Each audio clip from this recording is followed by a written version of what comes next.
What a week we have had celebrating the 30th anniversary of the Americans with Disabilities Act, the ADA, the landmark civil rights legislation that prohibits discrimination based on disability. This spotlight on the lives of people with disabilities is timely, given how especially vulnerable our community is to the impact of COVID-19 in terms of health outcomes and financial and caregiver challenges. My own healthcare routine has been interrupted because my doctor advised that continuing regular clinic visits risked exposing me to the virus. Without access to my gym and routine physiotherapy, whether because of state regulations or exposure, my well-being has been further compromised. Disability is a part of human diversity that all of us can experience at any time in our life. I was 30 years old when I was diagnosed with a rare progressive muscle wasting condition called HIBM.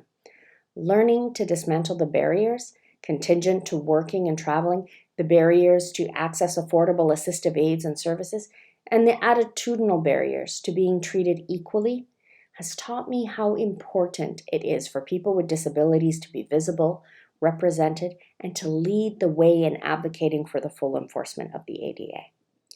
As a Canadian living in the United States, I appreciate the influence of the ADA in promoting the rights of people with disabilities and building a more accessible, equitable, and inclusive society. But even as people with disabilities lead the way forward, many still face discrimination, exclusion, and barriers. They are our neighbors and friends and colleagues and relatives who defy stereotypes and challenge stigma to redefine what it means to thrive. Reach out to your community, whether it's your neighborhood, workplace, university, faith or civic group, or local disabled people's organization, to find opportunities to engage with people with disabilities.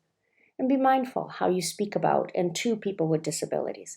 Adopting first-person terminology and respectful language without branding us as tragic or inspirations promotes acceptance and understanding. And ask yourself, would I have had the same reaction to someone without a disability doing the same things? Learn our stories, and then you can begin to ensure that we are included in your everyday life. We all have a role to play in building a more equitable and inclusive world based on equality and respect for everyone's human rights. So what's your role?